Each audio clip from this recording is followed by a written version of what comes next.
In Virginia's closely watched governor's race, Republican businessman Glen Youngkin has emerged triumphant. All righty, Virginia, we won this thing!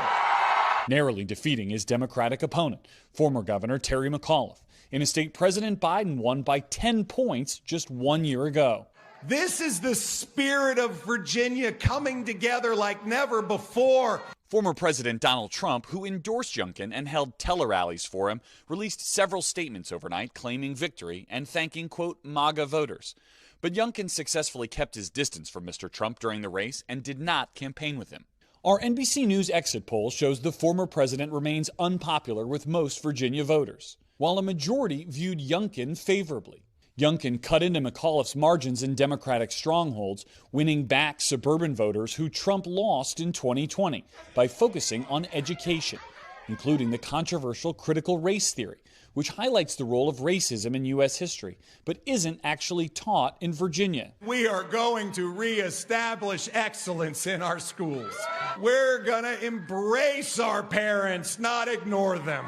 In what may have been the race's turning point, Youngkin seized on this controversial comment by McAuliffe in a debate. I don't think parents should be telling schools what they should teach. McAuliffe said the comment was taken out of context, all but acknowledging defeat overnight.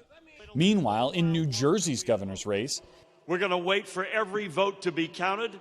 Incumbent Democrat Phil Murphy is locked in an unexpectedly tight battle with Republican Jack Ciattarelli, with the race still too close to call. You know those polls?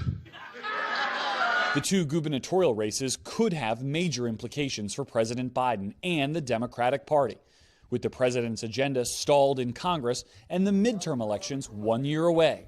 The president in Scotland asked if the Virginia race is a referendum on his administration. I've not seen any evidence that whether or not I am doing well or poorly, whether or not I've got my agenda passed or not, is going to have any real impact on winning or losing. The results here are already setting off a new round of Democratic finger-pointing around the country, but especially on Capitol Hill. Virginia Senator Mark Warner blaming Democrats in Congress for not passing a bipartisan infrastructure bill that he says could have helped both Biden and Terry McAuliffe. Savannah, expect to hear a lot more of that kind of talk in the weeks ahead. Hey, thanks for watching our YouTube channel. Find your favorite recipes, celebrity interviews, uplifting stories, shop our favorite deals, and so much more with the Today app. Download it now.